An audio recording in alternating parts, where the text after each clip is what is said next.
Um, Hello, everyone, and welcome to the USAID Asia Counter-Trafficking In-Person Summit from Evidence to Action, hosted by Winrock International. My name is Anne, and I will be your technical facilitator today to ensure that you have a smooth experience with Zoom. You are at the session titled Effectiveness of Counter-Trafficking Interventions.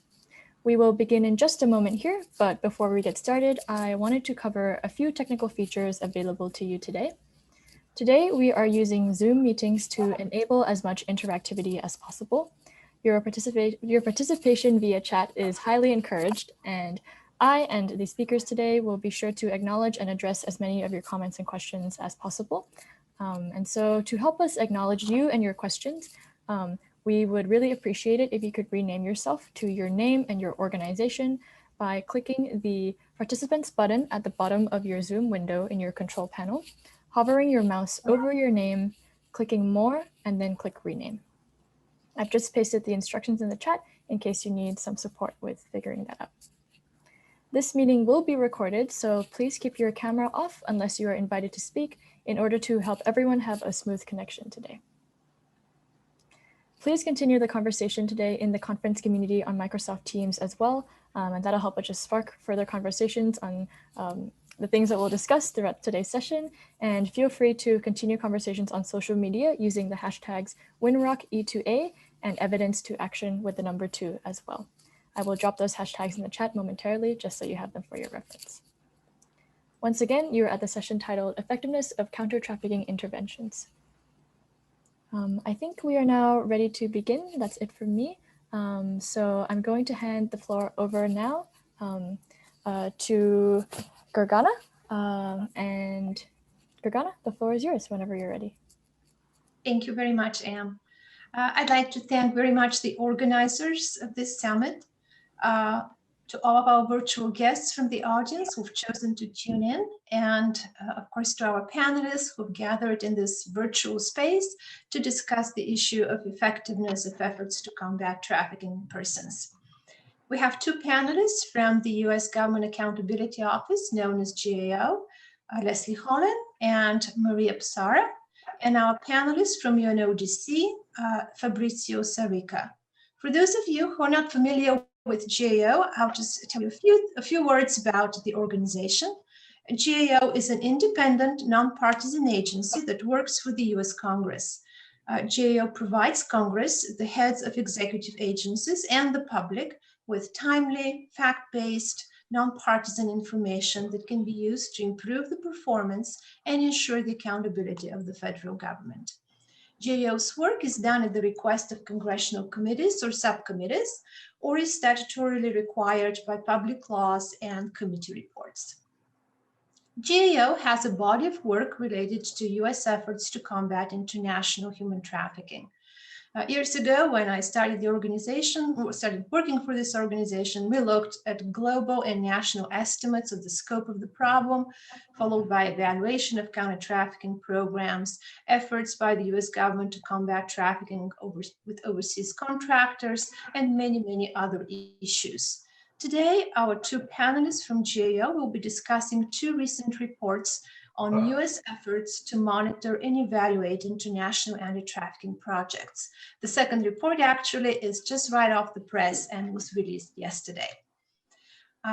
It's my pleasure to introduce to you our panel. Leslie Holland is an assistant director at the US GAO, where she has overseen audit work in a range of areas such as human trafficking, democracy assistance, Haiti reconstruction, global tobacco control, and embassy construction and maintenance. She has been with GAO for the past 30 years and has worked at the Office of the US Trade Representative and the Senate Committee on Agriculture, Nutrition, and Forestry as well. She's a graduate of the George Washington University and Montana State University, and she also took courses in France at the Sorbonne. Maria Psara is an analyst at the US GAO, examining issues related to international affairs and trade. Previously, Maria served as a US Peace Corps Community Development Advisor in North Macedonia. She holds a master's degree in conflict studies from the London School of Economics and Political Science and a bachelor's in political science from UCLA. Fabrizio Zarica is leading the UNODC research team on trafficking in persons and is the author of 6 UNODC global reports on trafficking in persons. When I met Fabrizio, he was just completing his first report, and now he has 6 under his belt. So congratulations for all this work. He has also published research and other studies in the field of trafficking in persons. He holds a university degree in economics from the University of Palermo, a master's degree in international relations, and a PhD in criminology from the University of Milan. We have a very ambitious plan for our discussion today. We'll first start at the global level and discuss patterns in trafficking in persons and effectiveness of legislative and institutional responses. After that, we'll narrow the focus to the US and discuss the US response and its effectiveness in terms of results achieved by US-funded trafficking in persons programs implemented overseas.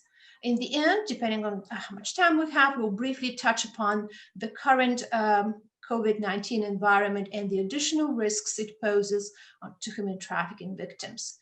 We'd like to encourage all of you to share comments and ideas as we discuss the topics, and we promise to keep an eye on the chat box, as Am said earlier, and try to address as many questions as we can.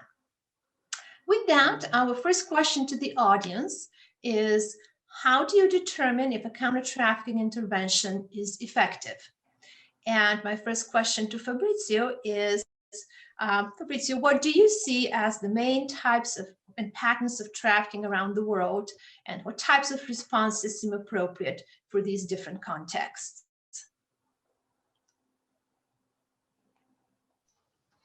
Thank you, Gargana. First of all, let me take the opportunity to send you my gratitude for inviting me to this panel, and also for being part of this panel, and also to the participants attending this panel, these different hours of days and night around the world. So yeah, I will go straight to your question. So let's try to cover as much as possible.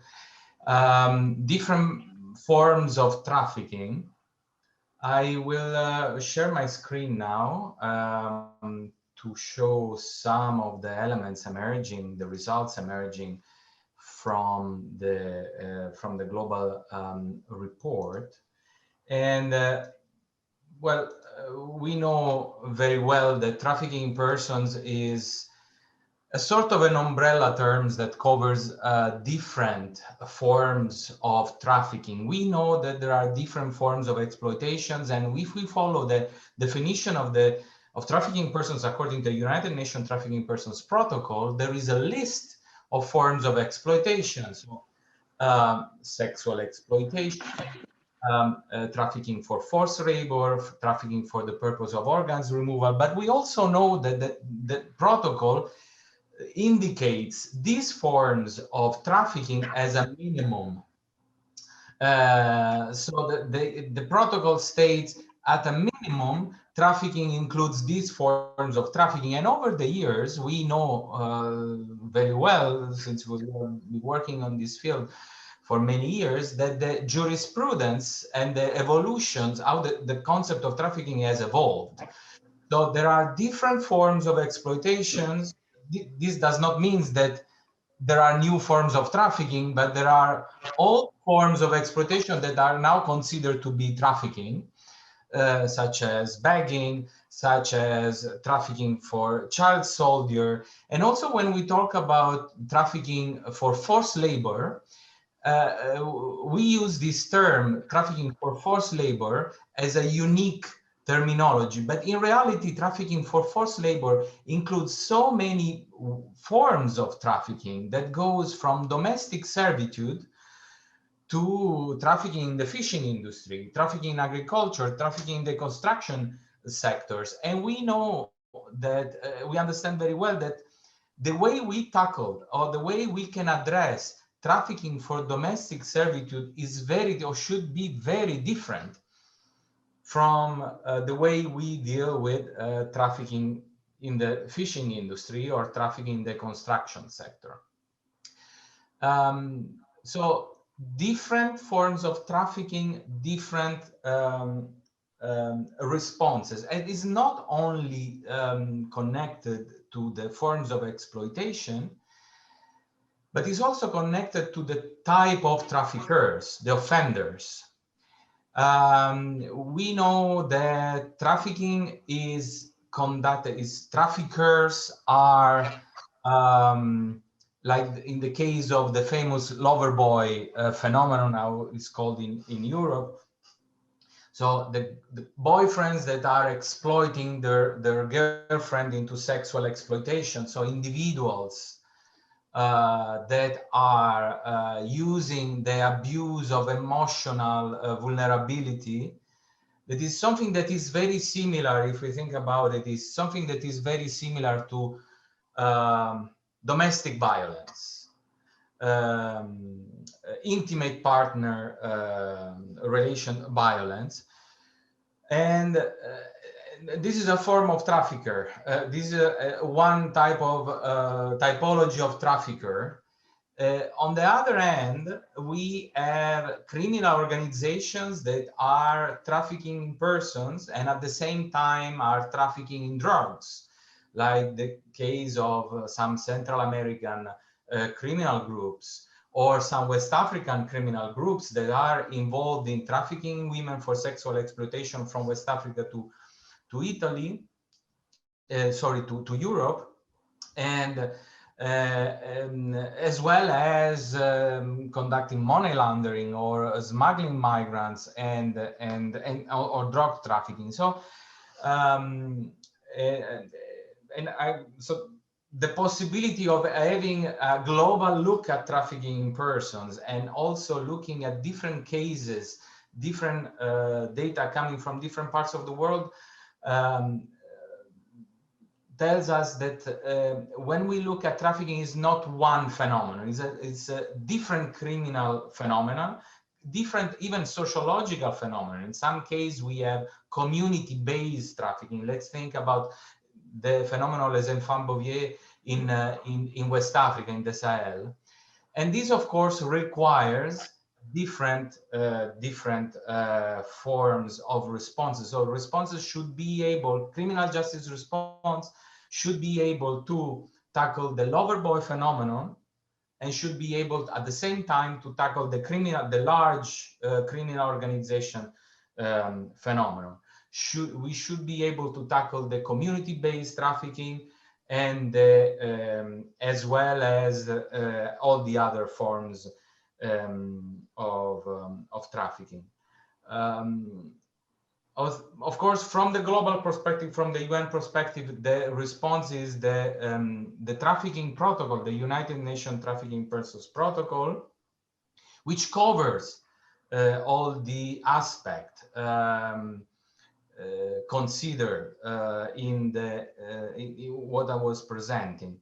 Address prevention. And prevention, if you look at Article 9 of the United Nations Trafficking Persons Protocol, is not only prevention in terms of public awareness and so on and so forth, but is also addressing, requiring the member states and the national authorities to address the socioeconomic perspective, which of course is quite an important element if we look at trafficking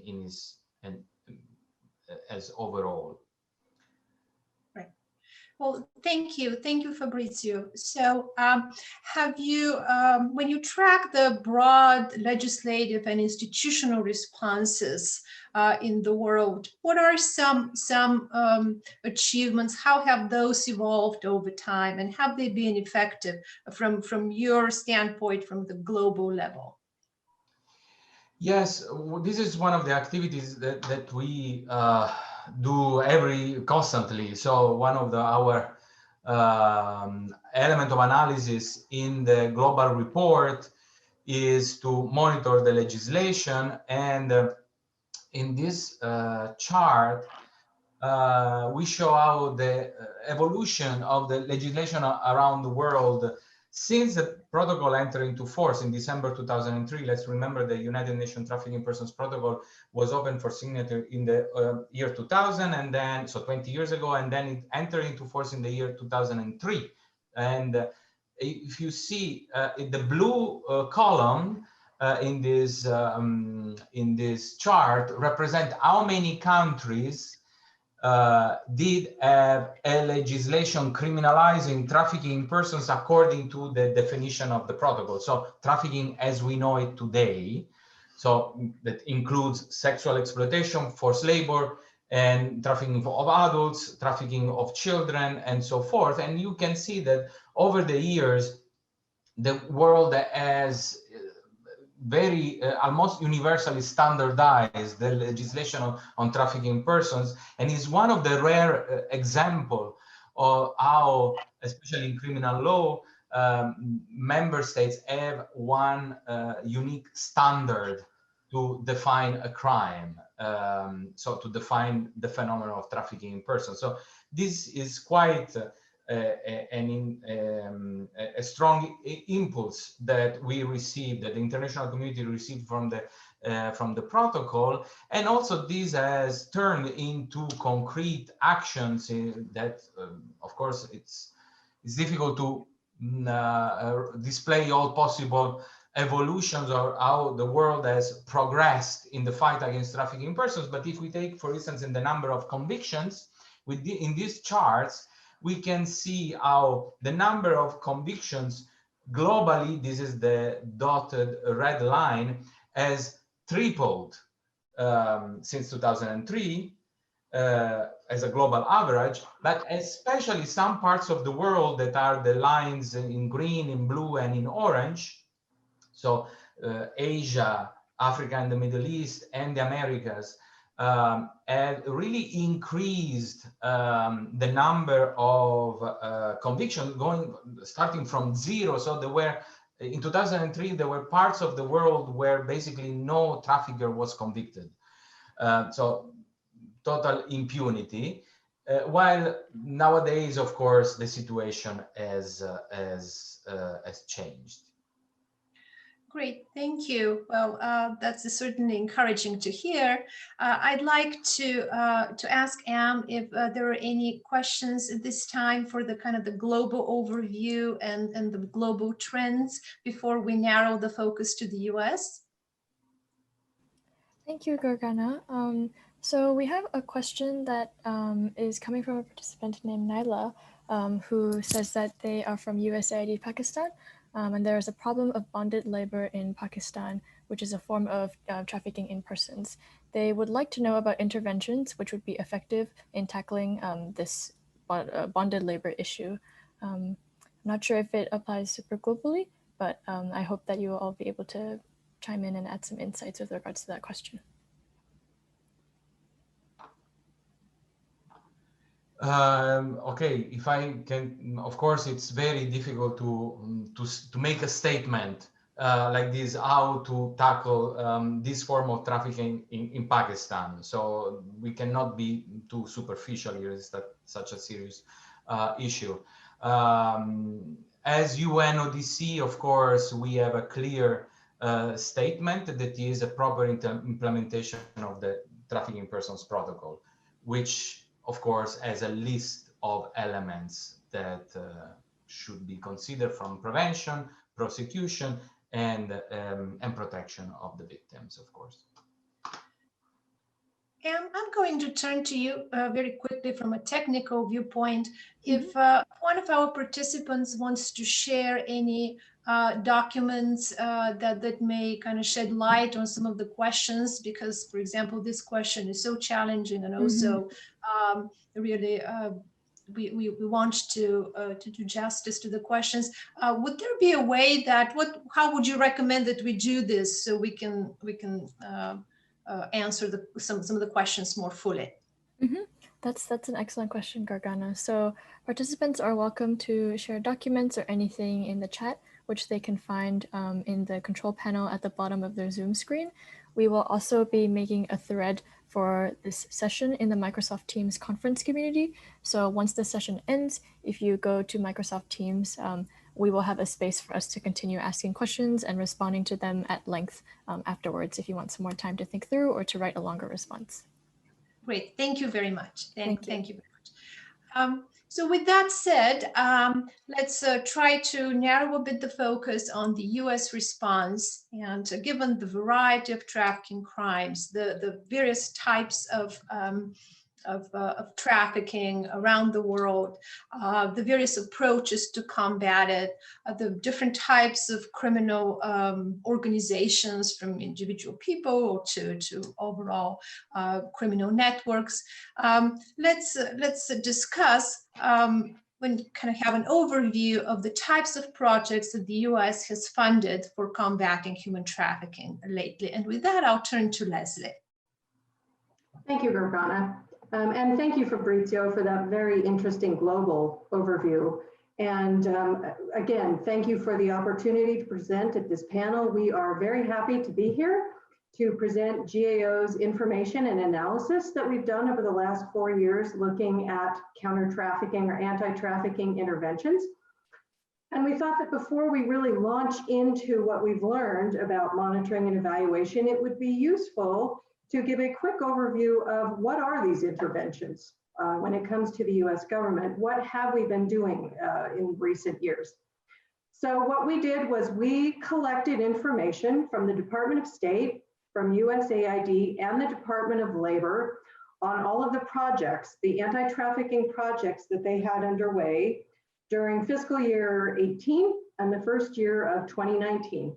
And essentially these are projects, whether they are grants, cooperative agreements, contracts that are meant to support the 3 Ps, prosecution, prevention, and protection.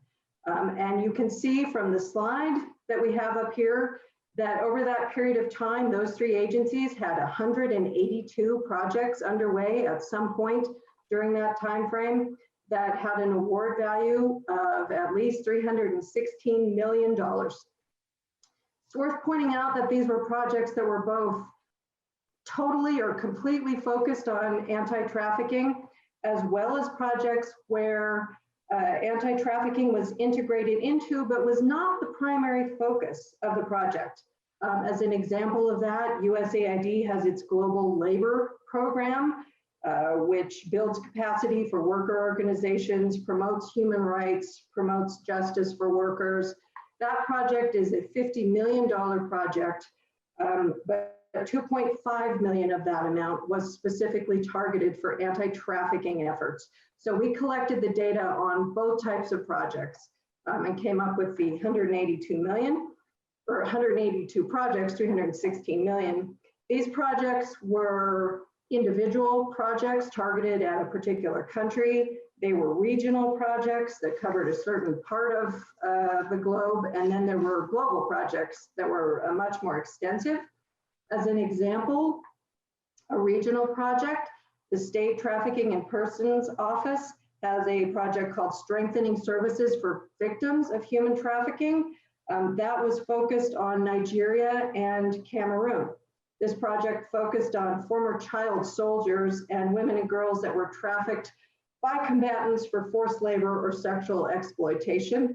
Another good global project was the Department of Labor's very well known, it's called the Bridge Project, from protocol to practice, a bridge to global action on forced labor. It's intended to combat forced labor. It's a $14 million project that's active in Mauritania, Nepal, Peru, Malaysia, Niger, Thailand, and the Dominican Republic. So we looked at a whole range of projects. By looking at the slide, you can see that the Department of State had both the highest number of projects as well as the most funding awarded to these projects. By far, its largest project is a fairly recent effort called the Program to End Modern Slavery, or PEMS, that just got underway within the last 5 years. That project has been getting on average about $25 million a year. Awards have been going to the Global Fund to End Modern Slavery, the University of Georgia's Research Foundation, as well as the Freedom Fund. And PEMS is focused not only on anti-trafficking projects, but also on prevalence research. So we will mention PEMS efforts again a little bit later in the presentation. You can see then that USAID had the second highest number of projects as well as funding amount. 46 projects at almost $100 million. And then the Department of Labor had 17 projects at about $60 million. These projects, as I mentioned, they all focus on the 3 Ps that we're all very familiar with. We ran into a whole range of these types of projects. For example, under the prosecution umbrella, the State Department's TIP office had a project in India that was designed to ensure that government authorities enforce a law that is intended to abolish bonded labor. With respect to protection, USAID, through the Philippines American Fund, has granted several awards in that country, including one that went to a local organization that was operating a shelter for trafficked children. And we actually visited this shelter going on about a year ago, December of 2019, where we spoke to those who were managing the shelter. They had supported 70 children and had reached maximum capacity. Under the umbrella of prevention, Department of Labor also had a project in the Philippines that focuses on combating forced labor and human trafficking on fishing vessels. It strengthens government enforcement capacity and builds engagement among fishers, the private sector, and civil society to try to prevent trafficking in that particular arena. And I think with that, I will turn it back to you, Gergana. Thank you, Leslie. So it's really great news to know that the US has managed and had close to 200 CT programs in the last couple of years. I wonder, do we know if these counter-trafficking interventions have achieved their goals, to what extent they have done that? So we know that the FATA legislation, the Foreign Assistance Transparency and Accountability Act, the corresponding OMB guidelines and key foreign aid agencies guidance documents require providers to follow best practices in monitoring and evaluation of US foreign aid. So what do we know about achievement of goals of these projects? Maria? Gergana, and that's a great question and something we explored directly in our study. We were interested in what final evaluations of US international trafficking projects had to say about these projects' specific effectiveness.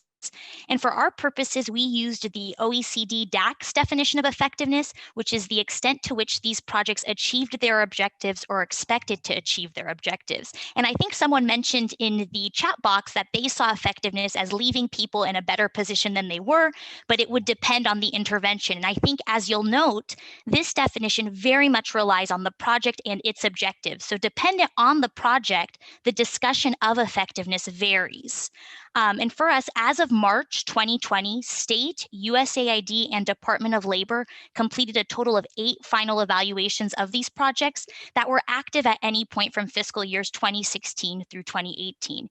And we didn't dive deep into this in the report, but I think it's important context to note that agencies' evaluation requirements are not specific to anti-trafficking projects. So if you're thinking 8 doesn't sound like a big number, this represents a small fraction of all the projects that exist, that's a fair assessment. But if we take a step back, understanding the context of these agencies' evaluation requirements, and if we look at these agencies' efforts over time, 8 does represent an improvement of evaluating projects in this space. And we'll talk a little bit later about how challenging undertaking these types of evaluations are.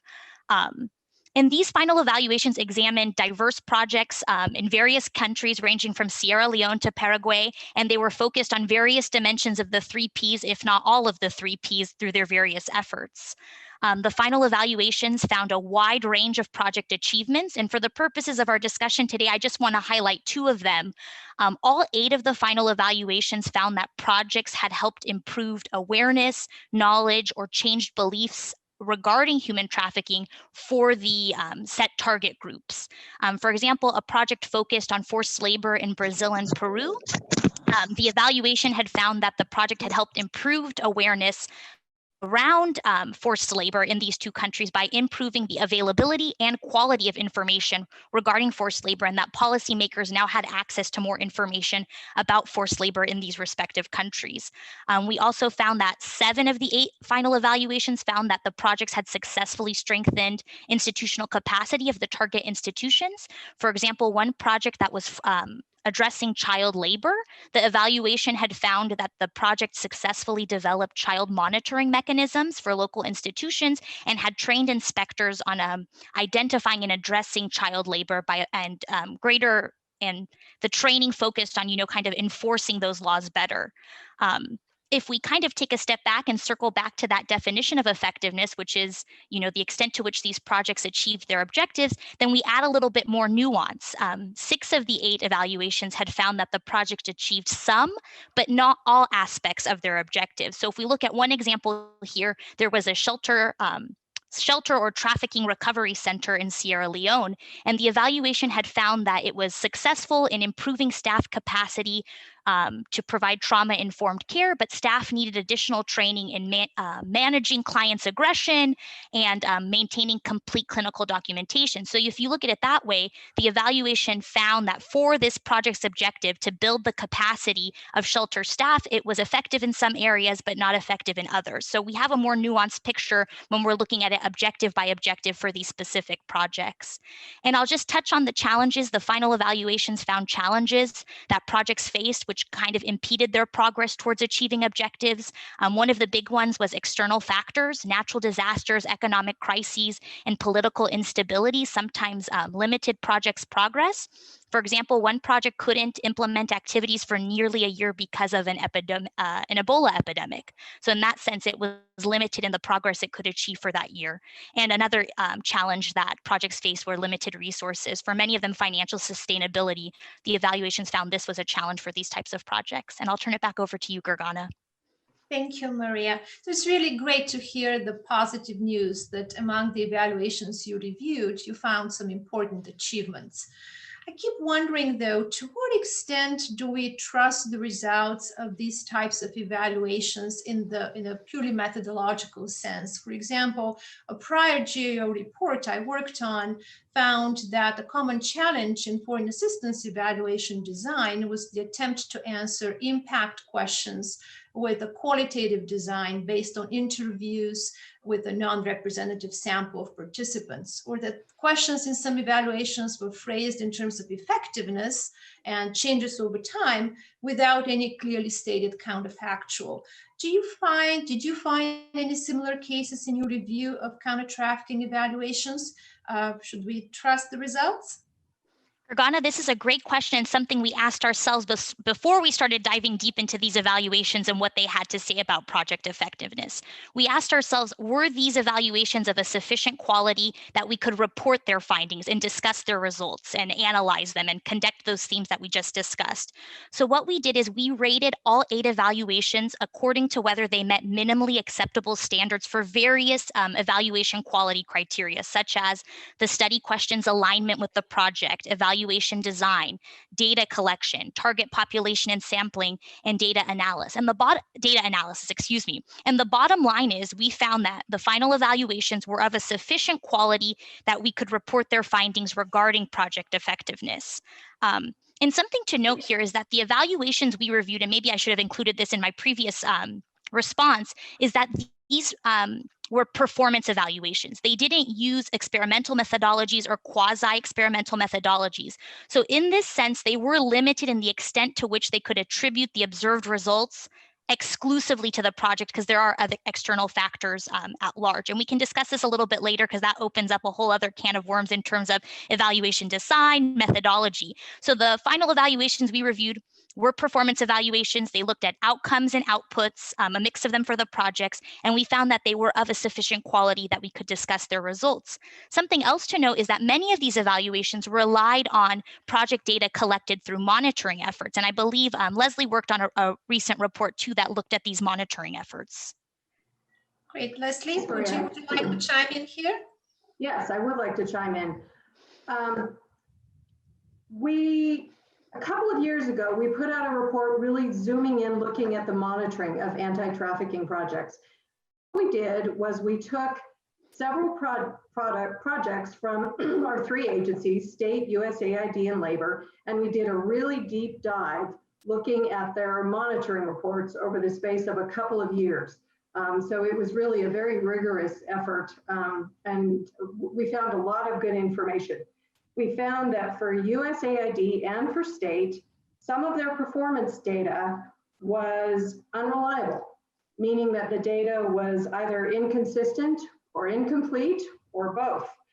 For example, we looked at a State Department project. We found that an indicator called number of standardized, excuse me, reintegration protocols developed, the number of those protocols developed was inconsistent across reports. It was one number in one report, and then it went down in the next report, and you couldn't make sense of it, and it wasn't clear that these data were reliable because they had varying numbers that didn't make sense.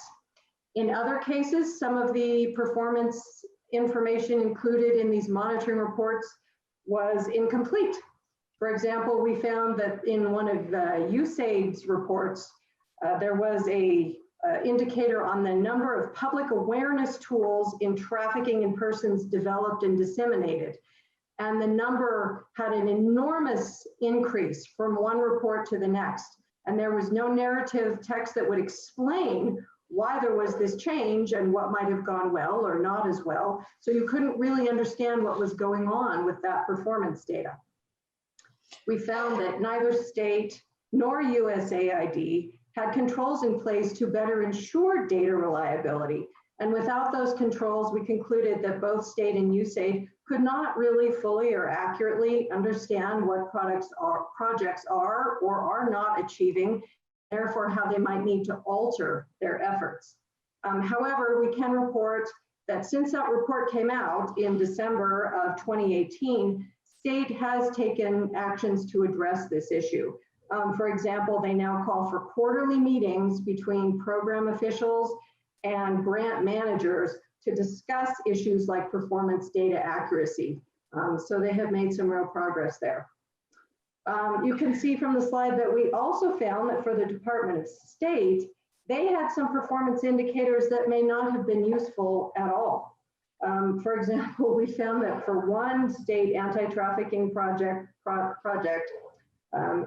in its report, it had 230 performance indicators across 20 activities just for one quarter. And when we discuss this with State Department, sometimes the project managers overlook the indicators because they know that many of them are not very useful, or frankly, it's just too burdensome for them to review all of these data. It was too much. We found that, again, they did not have an approach or any sort of control to try to ensure that their performance indicators were useful.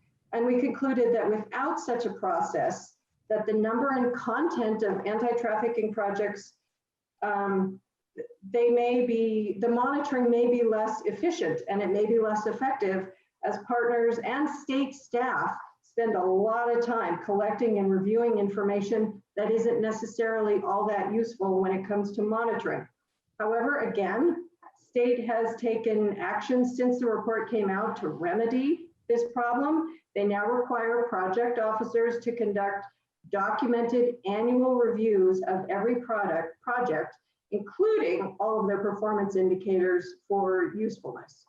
So the Department of State really has upped its game despite the issues we found with monitoring. So we did find some problems, but things have improved just in the 2 years since we completed this report.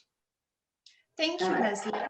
And I'd like to again turn it over a bit to Anne to see if there are some really interesting comments she'd like to share or any questions. Yes, I think to continue this discussion about reporting, Glenn Miles had posted in the chat that as part of his organization, we have used Good Touch, Bad Touch, flipchart.org as a tool to educate children on sexual exploitation. Different versions have been used in different contexts in Asia and Africa. Children may remember the key messages, which is a positive finding, but the challenge is trying to find out whether there are, for example, increasing numbers of disclosures or reporting. How can we prove that something did not happen?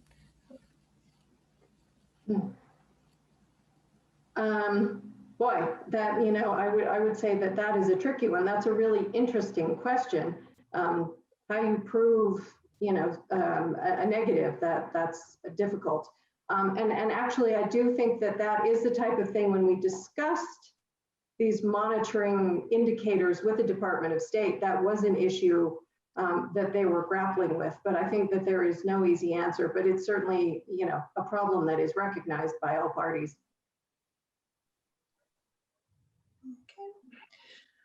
Okay. Maria, do you have anything to add, or Fabrizio? Nothing to add, but again, when we're looking in the evaluation space, how do you prove that counterfactual is a challenge that, we heard about when people are trying to evaluate the effectiveness of their projects. So I think that's a challenge a lot of people are contemplating. And I think it would be interesting to hear from people who have conducted evaluations and implementing partners. What have you guys done, or what indicators have you drafted? What evaluation techniques have you used to see how to kind of get at that very multifaceted and complex issue? Yeah, and I know we have another question we'd like to address, but since we kind of moved into the area of challenges, I think let's try to discuss a little bit within this complex picture of the web of human trafficking crimes, web of different types of legislative program and policy responses and methods that we use to try to gain insights into programs and how they actually work and whether they're effective. What are some challenges that you've identified in the course of your work? Gergana, this is a great question. And I think we were alluding to this in our various responses throughout this conversation. And something we learned throughout this study is that it is very challenging to evaluate anti-trafficking projects for a number of reasons. And again, I'd love to hear from the audience, those of you who have firsthand experience, the evaluators, the implementing partners. What challenges have you faced? Have you guys found any techniques or workarounds or promising practice? Feel free to use the chat box and share those experiences. We'd like to learn together in this space. And I'll just briefly walk us through the challenges we identified in this work. And we have two main buckets, as we like to call them, these external challenges related to human trafficking that agency officials identified, and then internal challenges related to project design. So I'll start first with the external challenges. And one of the big ones is that human trafficking related data is limited for various reasons, particularly the hidden nature of trafficking. Survivors of trafficking, like other victims of crime, may be unaware, unwilling, or unable to identify as survivors. And as such, it's difficult to reach them with standard data collection techniques. And as a result, the data is not readily available. The data are not readily available. Inconsistent terminology. Fabrizio, thank you for kind of walking us through earlier the various aspects of human trafficking, forced labor. Something we heard in our work is that the terminology not only between human trafficking and related terms, but between national governments and international standards can sometimes be inconsistent, which makes it difficult to look at the results and data across evaluations. Another issue we heard about is, of course, the ethical considerations. Very often, evaluations have to interview project beneficiaries, and in this case, these are trafficking survivors. So evaluators must take extra care not to re-traumatize survivors. And if we move over now to the project design-related challenges, something we heard is that some projects tend to focus on outputs over outcomes. And while output-related data is helpful for looking at progress towards achieving activities and general process-related facets of project implementation, it's not as useful for evaluating outcomes or larger project goals, those higher level issues such as behavior change. Another issue we heard about is evaluation timing. Very often evaluations are conducted within the project's life cycle, which limits its ability to look at longer term change, such as behavioral change, which takes time. And another issue we heard is limited resources. Linking it back to the limited data, very often implementing partners and evaluators are asked to collect primary data on their own through these efforts, which takes time, resources, and expertise.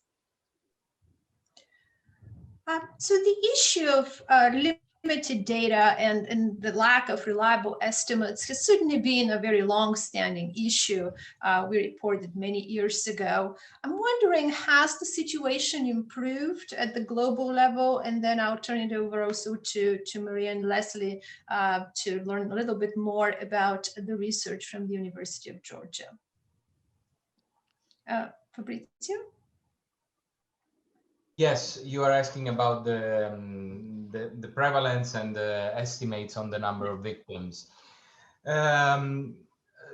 This is one of the, let's say, open field of research. I think that yes, of course, the situation has improved compared to the past, but we are not there yet. And I think that we kind of shift the focus to to a proper approach. While years ago the intent was, or the question was, tell us how many victims of trafficking there are in the world, which is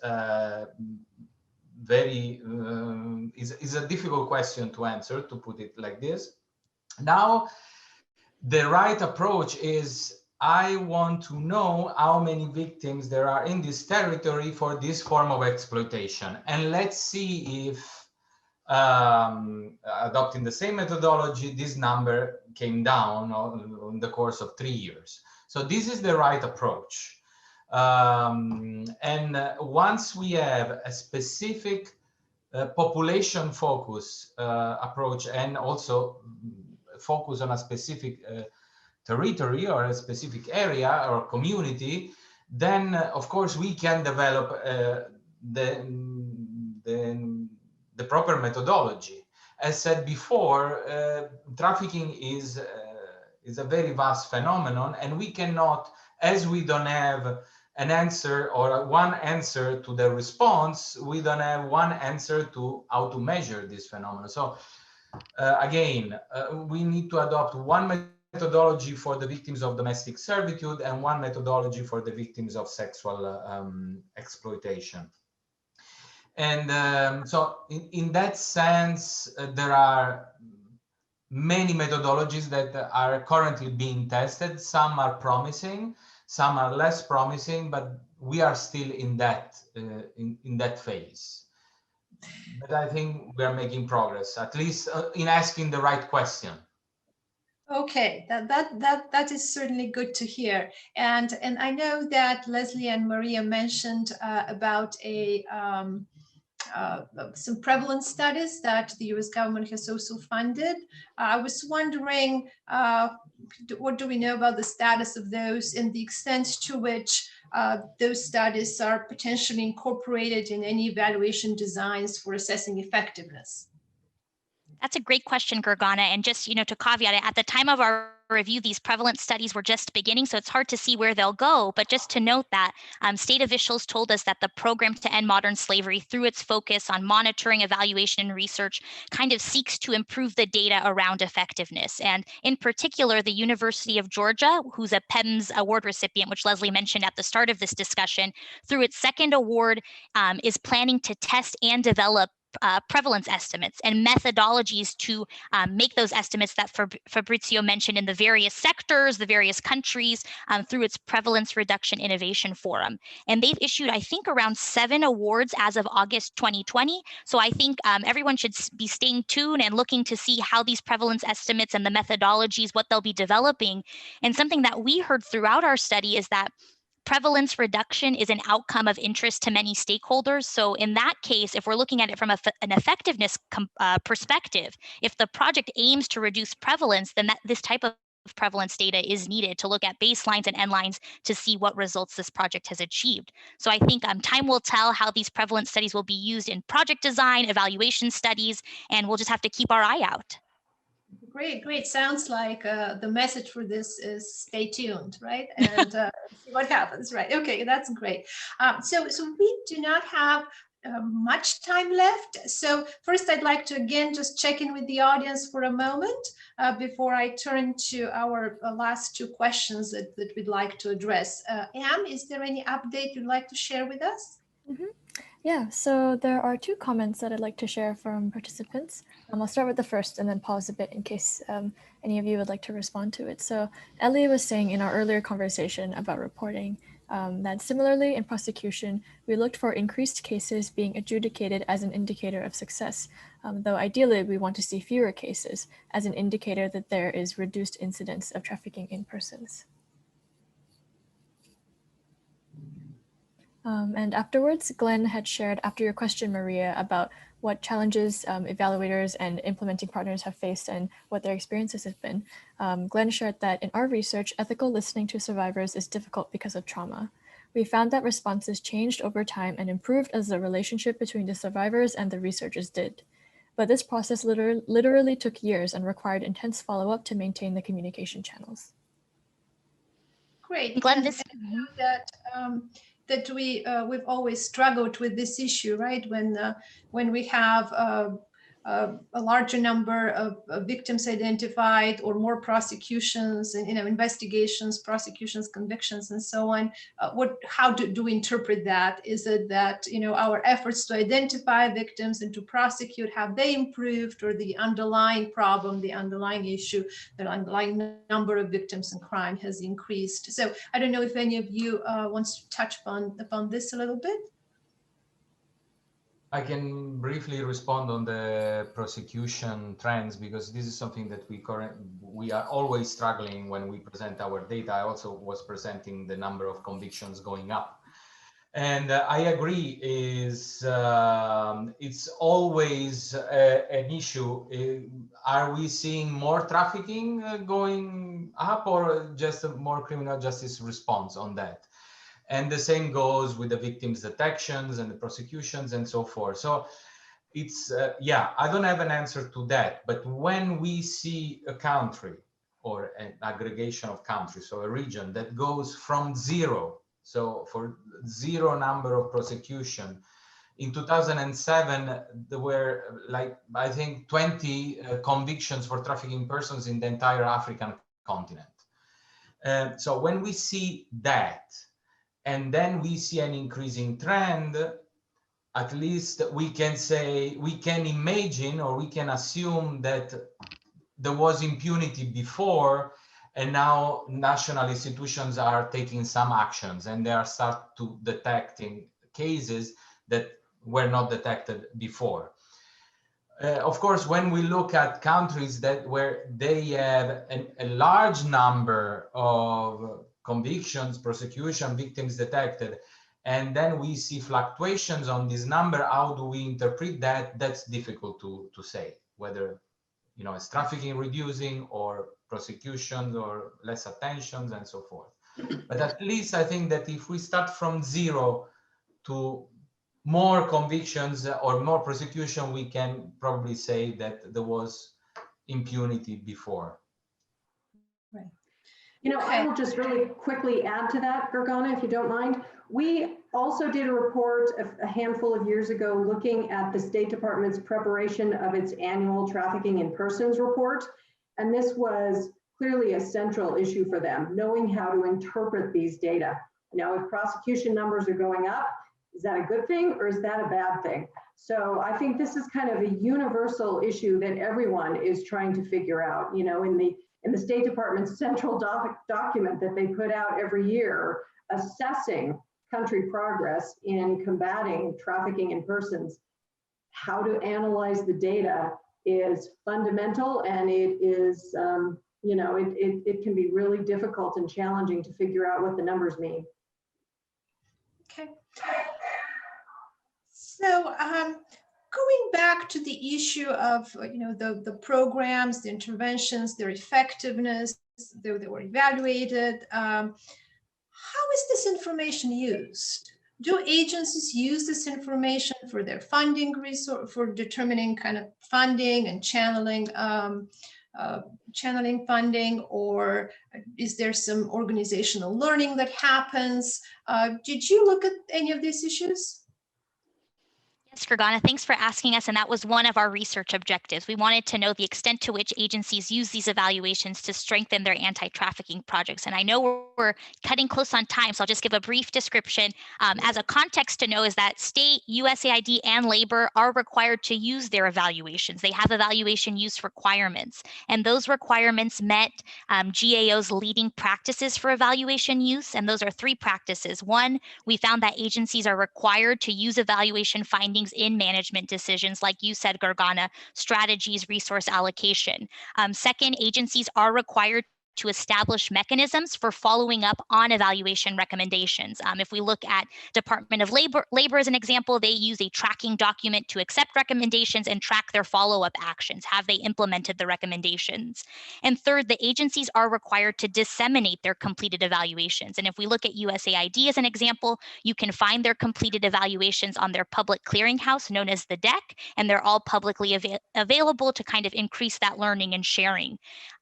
And just to zoom in, so against this backdrop of agencies are required to use evaluations, did they use them? And we found for the selected midterm evaluations we reviewed that agencies generally followed these evaluation use policies. And if we just look at one example, state's TIP office, or the Office to Monitor and Combat Trafficking in Persons, they provided additional funding and time extensions for a project in response to a recommendation.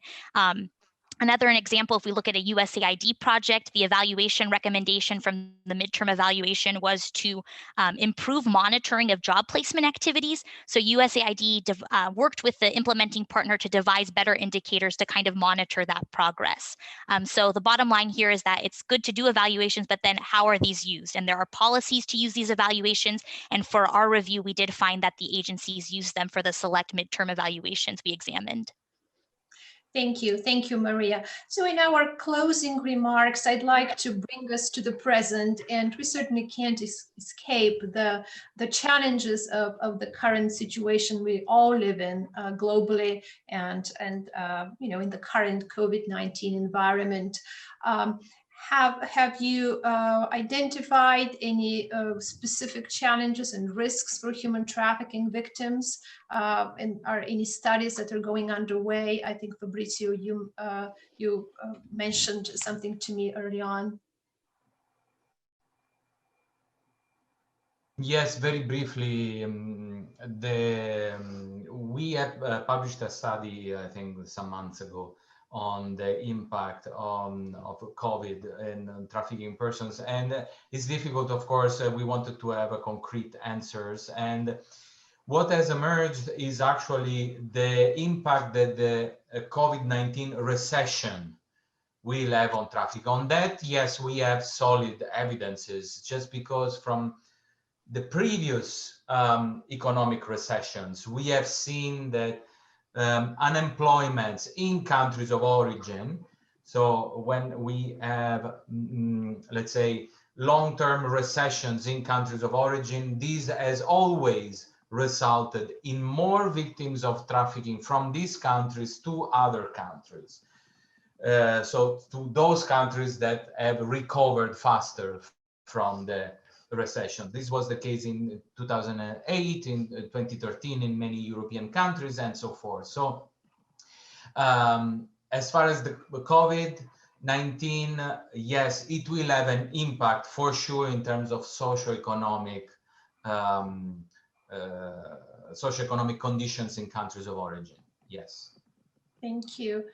Leslie and Maria, any closing remarks for our panel? You know, again, I would just like to say thank you so much for this opportunity. I think it's been a really interesting discussion.